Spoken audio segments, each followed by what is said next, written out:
तो दोस्तों, एक और नया दिन और मैं बलजीत परमार हाजिर हूँ एक नई कहानी, एक नया किस्सा लेकर।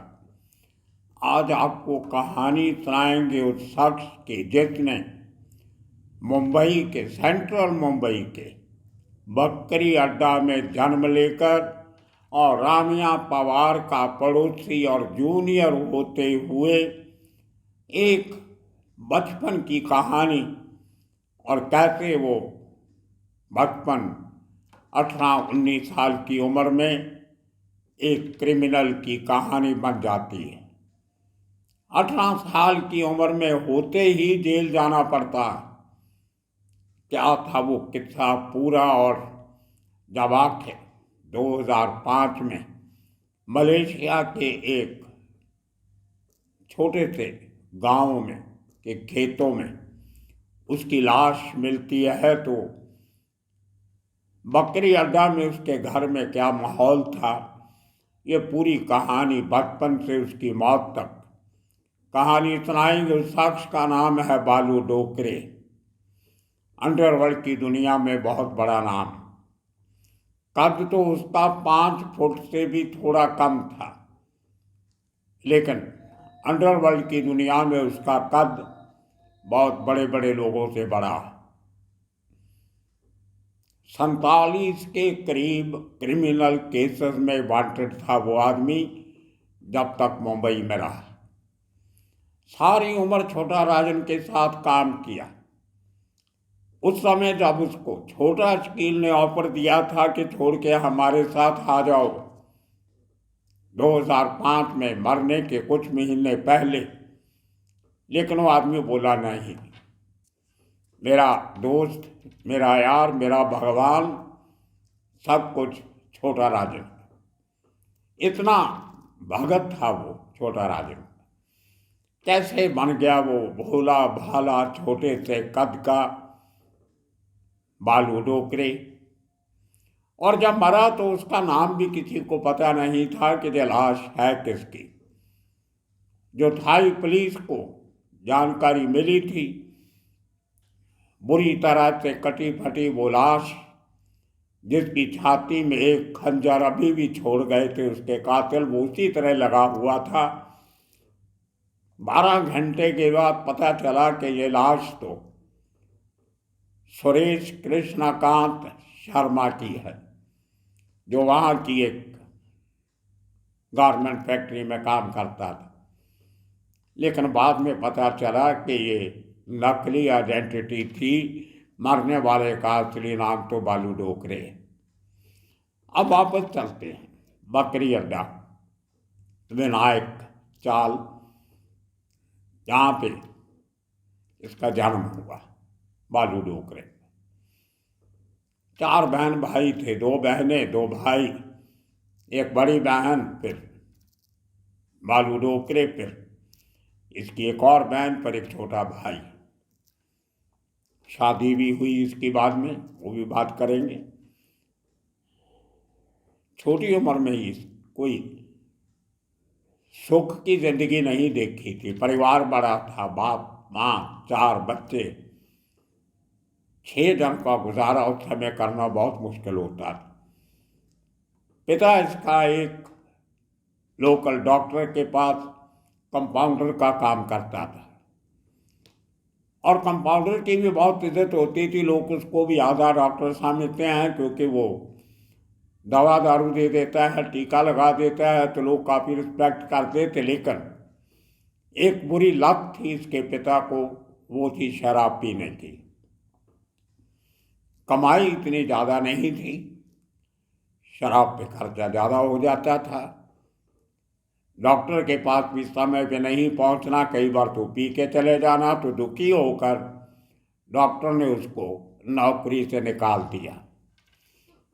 घर का गुजारा चलना मुश्किल हुआ, और उसी पड़ोसी जान पहचान के कुछ रिश्तेदार, वो लोग इन बच्चों को खाना वाना कभी कभार खिला देते थे जब घर में तंगी होती थी। तो उन बुरे दिनों से निकल के ये लड़का जब 16-1 साल का हुआ तो कमाने लगा। लेकिन बाप फिर भी छोटी छोटी बात पे इसकी पिटाई कर देता था। गलती तो उसकी अपनी थी, दारू खुद पीता था और बच्चे को कहना कि तू कमाता नहीं है। तो कहीं ना कहीं वो जो बचपन में टॉर्चर हुआ भले बाप की तरफ से हुआ, वो इस आदमी से बर्दाश्त नहीं हुआ और ये आदमी अंदर ही अंदर गुस्सा पालता रहा। ये ह्यूमन साइकोलॉजी होती है, जितना आपको दबाया जाएगा उतना गुस्सा दुख दर्द आपके अंदर भरे जाता है और फिर एक बहुत बांध टूटता है तो बहुत खतरनाक टूटता है। कुछ इसी किस्म का जिंदगी में बालू डोकरे के साथ हुआ। बात यहीं खत्म नहीं हुई। बाप की मार खा के कई बार घर के बाहर सोना पड़ता था, वो दिन भी देखे उसने। लेकिन एकदम पूरे परिवार की जिम्मेदारी उसके ऊपर आ गई जब इसके पिता ने एक दिन घर के पंखे से लटक के अपनी जान दे दी, खुद को फांसी लगा ली। अब बहुत मुश्किल का दौर आया परिवार पे। उसी दौर में बालू का झगड़ा एक शख्स से हो जाता है जिसको ये चाकू छुरा मार देता है।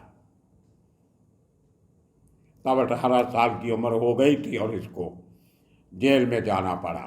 लेकिन फिर भी आदमी मरा नहीं, इसलिए कुछ महीनों के बाद जमानत हो जाती है, बाहर तो आ जाता है। लेकिन जेल में कुछ महीने जो बताए उससे ये बहुत से लोगों में के टच में आ जाता है और वो गुनाहगारी का बीज इसके जहन में बीज दिया जाता है। फिर इसका वो अबाल जिसकी हम बात करते थे, इतने साल जो बर्दाश्त किया था, उसका गुस्सा किसी ना किसी के ऊपर तो उतारना था। एक के ऊपर उतारने के चक्कर में कई महीने जेल में लगाने पड़ गए। लेकिन फिर भी इस आदमी ने अपने परिवार को संभाला और इसी मनी के लिए रामिया पवार का दामन थाम लिया।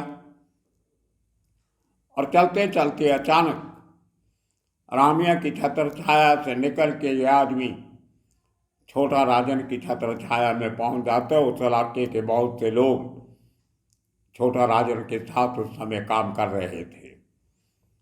ये इतना छोटा राजन के करीब रहा कि बहुत से लोग इसको यही समझने लगे कि ये चैम्बूर का ही रहने वाला है। हमने भी अपना जो पहला एपिसोड बनाया था जिसका नंबर था 137, वो आप जरूर देख लेना। काफ़ी सारी जानकारियाँ उसमें हैं, कुछ गलतियाँ भी हुई थी जो आज ठीक कर रहे हैं। तभी जो इन्फॉर्मेशन मिली थी वो कुछ आधी अधूरी थी।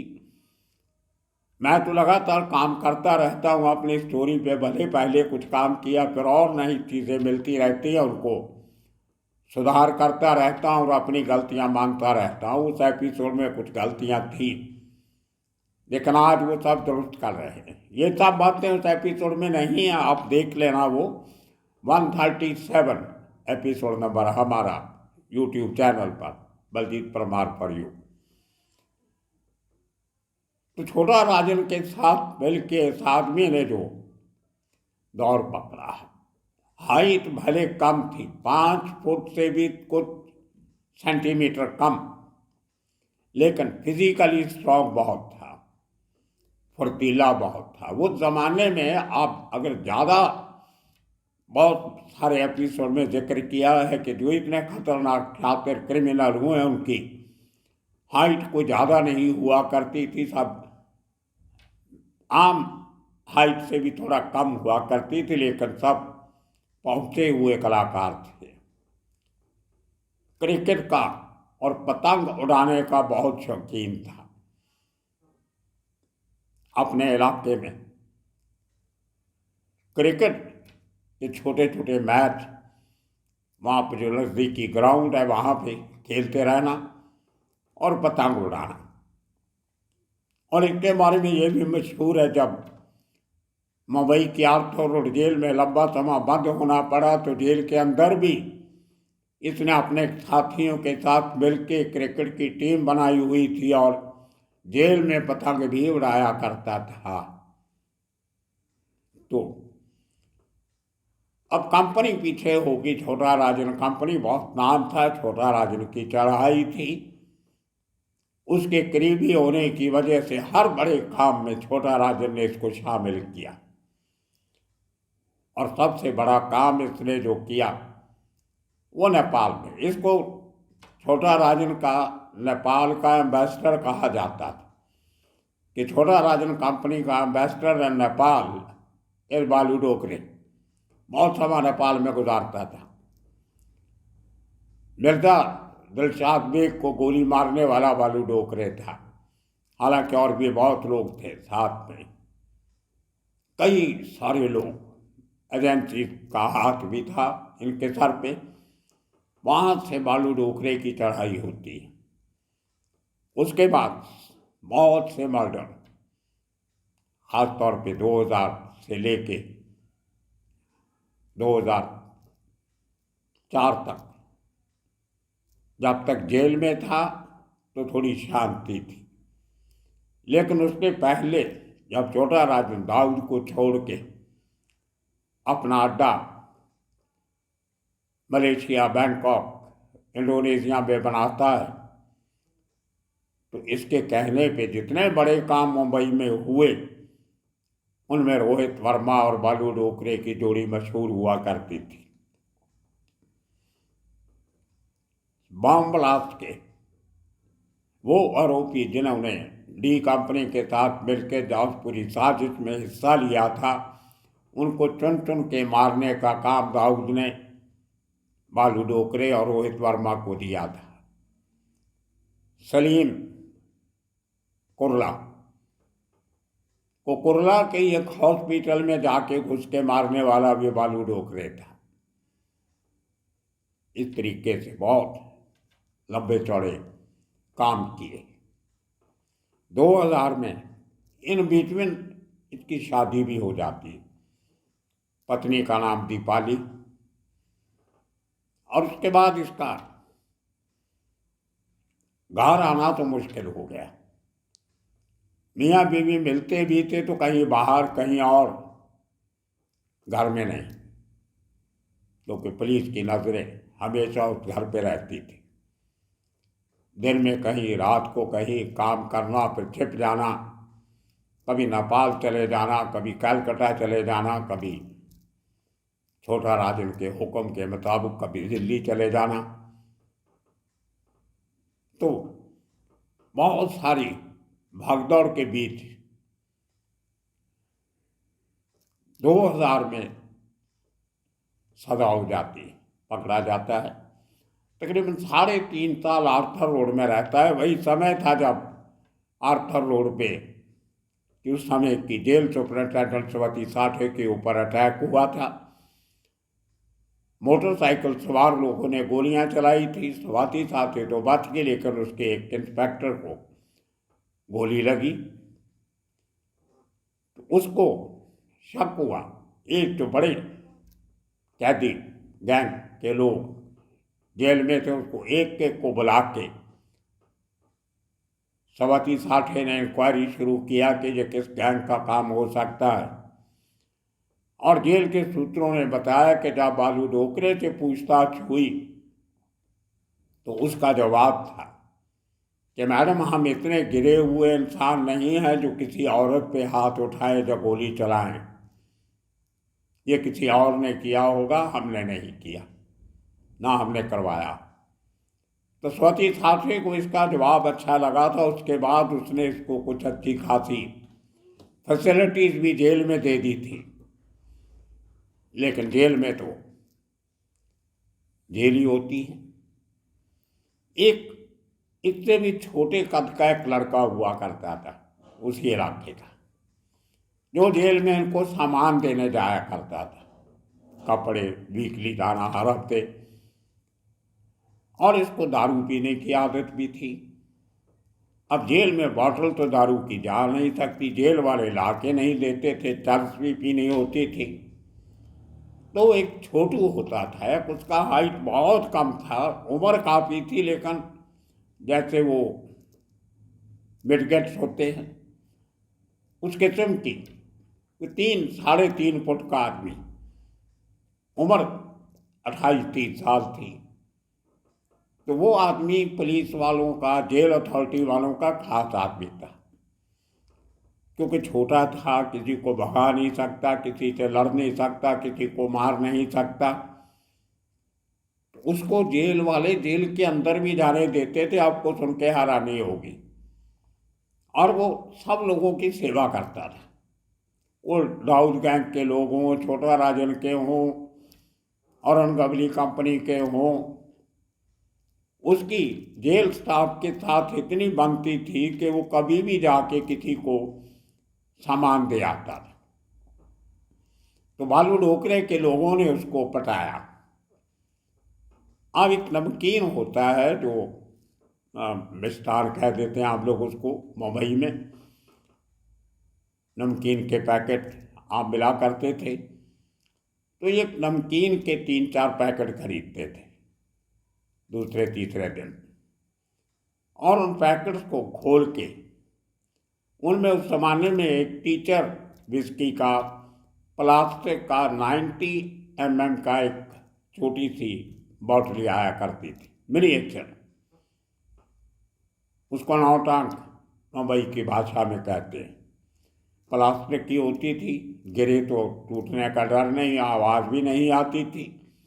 तो उस नमकीन के पैकेट्स में दो दो वो नौटांग टीचर की विस्की डाल के उसके चारों तरफ नमकीन भर देते थे। तो नमकीन के बहाने बालू डोकरे को उसकी दारू मिल जाया करती थी। जेल में ये फैसिलिटी शायद जेल वालों को पता थी, लेकिन वो अलाउ कर देते थे, क्योंकि वो स्वती साठे की गुड बुक्स में था। और दूसरा, वो छोटू का सब जेल वालों से अच्छे रिश्ते होना भी इसके काम आया। इसी तरह बड़े तरीके से जब कपड़े देने जाता था, उनमें बड़े तरीके से चरस और गांजा वो थोड़ी थोड़ी क्वांटिटी में वो भी दे आता था। तो जेल में बालू डोकरे को इसकी दारू भी मिल जाती थी और चरस गांजा भी मिल जाता था। तो ये उस जमाने का जेल का एक तरीका था। आज तो बहुत डिफरेंट हो गया। तभी बहुत से जेल वाले जिनके साथ उनका अच्छा सलूक था, उनको बिना पैसे के भी कुछ फैसिलिटी दे देते थे, लेकिन आजकल नहीं। आजकल तो किसी को माफ़ नहीं करते। तो पैसा तो वैसे भी कंपनी का हुआ करता था, बालू डोकरे की जेब में से तो जाता नहीं था। वो छोटू को भी इस मेहनत के पैसे कंपनी देती थी। सब कंपनी वाले उसको थोड़ा थोड़ा पैसा हर महीने दे देते थे। तो ये बालू डोकरे का उस दिनों का इतिहास। जेल में था तो उसके छोटे भाई की शादी थी। शादी बेलगाम को, जो महाराष्ट्र कर्नाटका बॉर्डर पे उस एरिया में इसका गांव है। तो सेशन जज से स्पेशल परमिशन लेके 3 दिन का पैरोल मिला इसको भाई की शादी अटेंड करने के लिए, और 3 सिक्योरिटी पर्सनल इसके साथ भेजे गए कि ये भागे नहीं, इसको हथकड़ी लगा के लेके जाना और हथकड़ी लगा के ले आना। शादी का पैरोल है तो अंडर पुलिस प्रोटेक्शन लेके जाया जाएगा।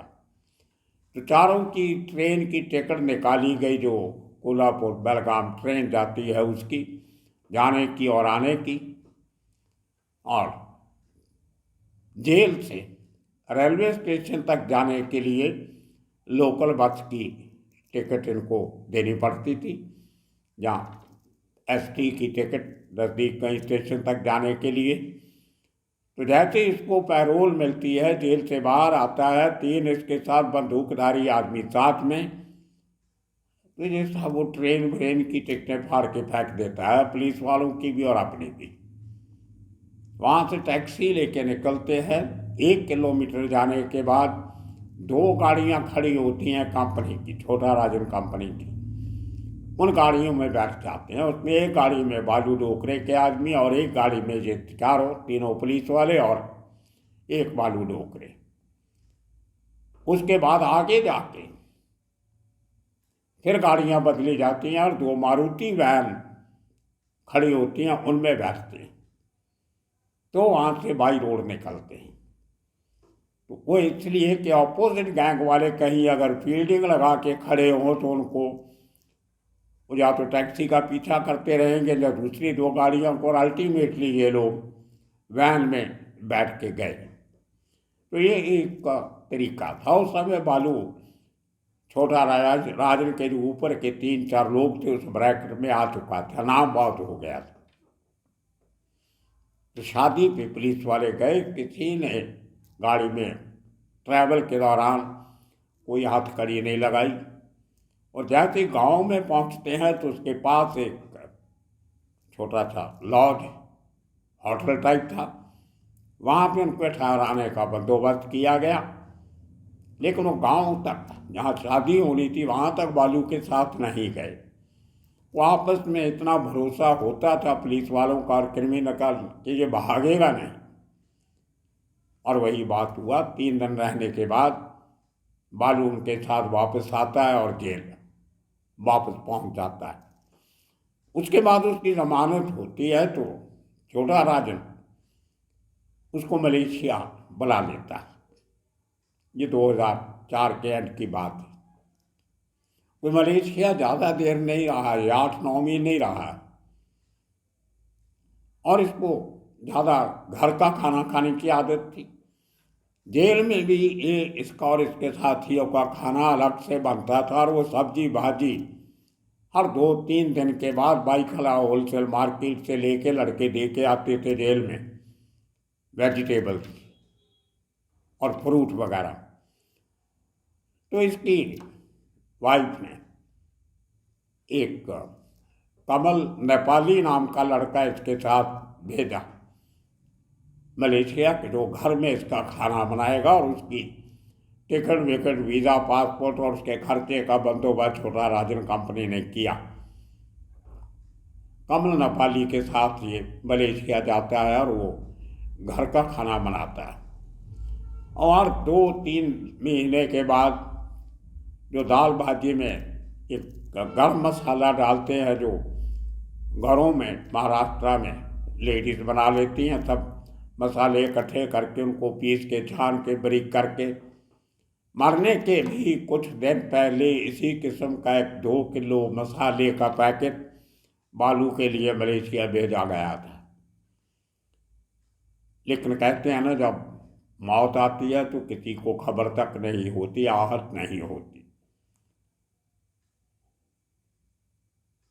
लोगों को पहले जब इसकी डेथ की खबर आई तो शक हुआ कि कहीं उस कमल नेपाली ने इसके मसाले में कोई पॉइजन वगैरह डाल के तो नहीं मार दिया। तब इनिशियल डेज में डिटेल नहीं आ रही थी। फिर पता चला कि नहीं, उसको घर में नहीं, कोलालमपुर से 40 किलोमीटर दूर सेरोंग करके एक छोटा सा कस्बा है, उसके पास खेतों में मार के उसकी लाश पाई गई। बहुत सारे जख्म थे, और उसके बाद वो लाश को इंडिया वापस भेजने की बात चली।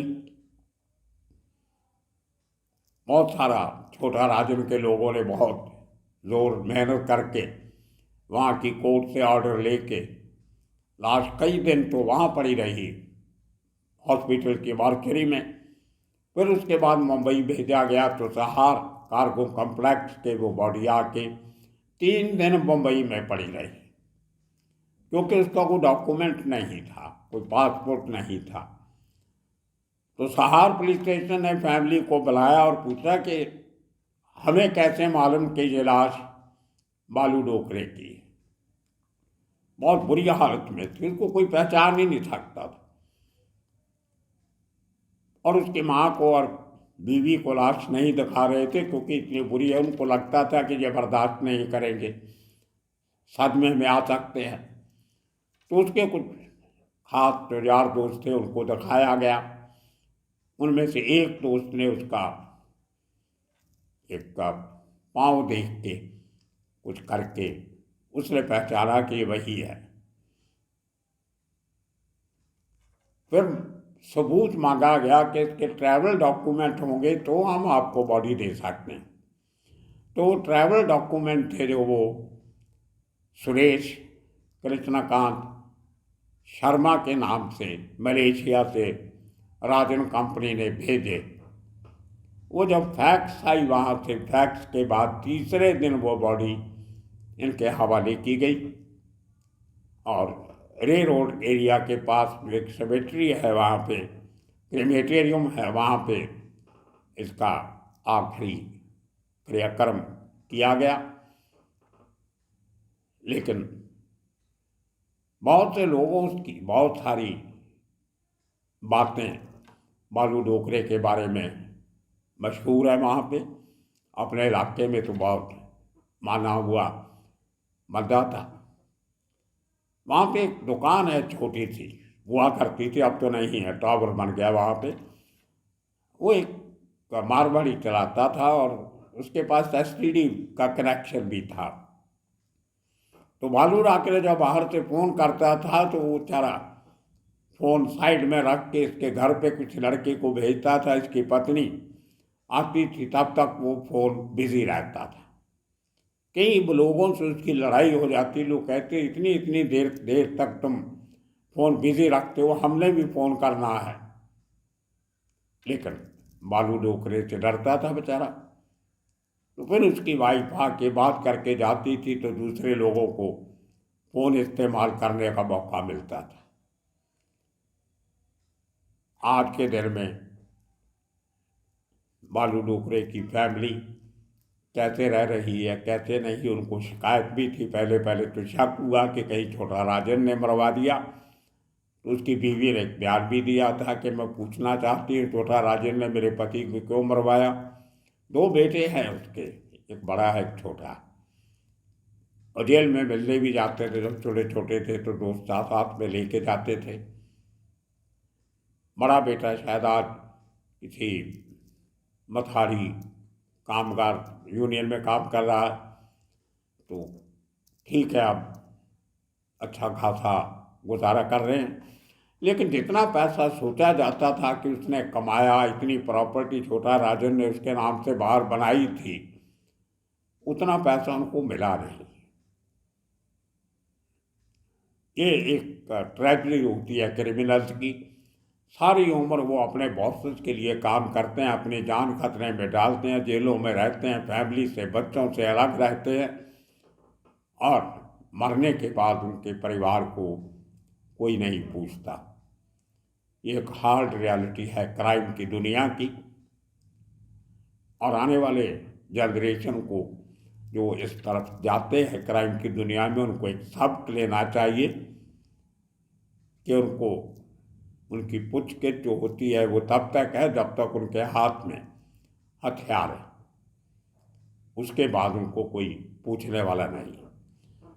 तो दोस्तों, ये कहानी थी बालू डोकरे की। आने वाले दिनों में इसी किस्म के और कितने कहानियाँ लेके हाजिर होंगे। तब तक के लिए आप सबका बहुत बहुत शुक्रिया, धन्यवाद।